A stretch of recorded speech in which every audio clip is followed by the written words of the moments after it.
She is widely respected as the most lethal leader of the German army since the Second World War. Just last week, one of her soldiers crashed with his Eurojet into the fighting jet and killed the soldier inside. This week, a helicopter was taken from the sky, crushed to the ground, killing the soldier inside and injured another one.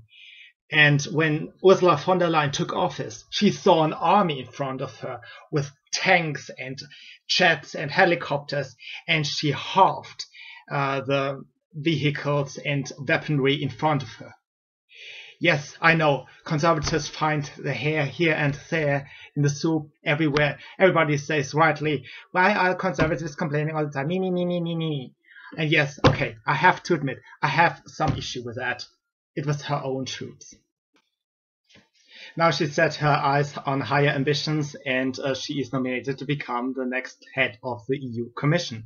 This nomination must be confirmed by the EU Parliament, and even I, as pessimist as I am, do not think that this goes forward.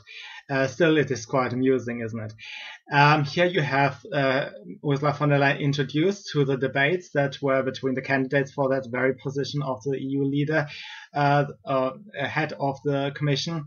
Have a look how Ursula von der Leyen was introduced. Tonight, the candidates for the presidency come together to defend their positions and why they are best suited for the job. The candidate for the Party of the European Left is Violeta Tomic. Franz Timmermans is the candidate for the Party of European Socialists. The candidate for the Party of the Greens is Bas Eickhout.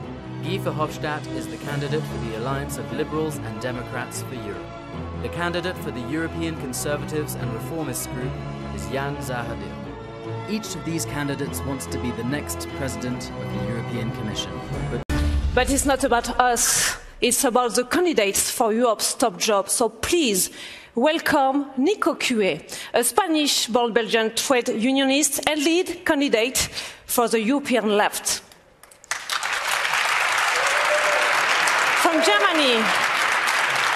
From Germany, Ska Keller for the European Green Party. It's her second Eurovision debate.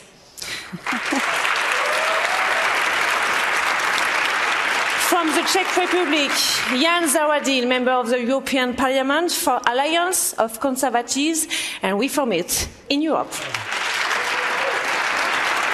From Denmark, Acting EU Competition Commissioner Margrethe Vestager for the Alliance of Liberals and Democrats for Europe. From Germany, Manfred Weber, Chairman of the European People's Party in the European Parliament and Spitzenkandidat. And finally, from the Netherlands, Frans Timmermans, first Vice President of the European Commission, the candidate of the Party of European Socialists.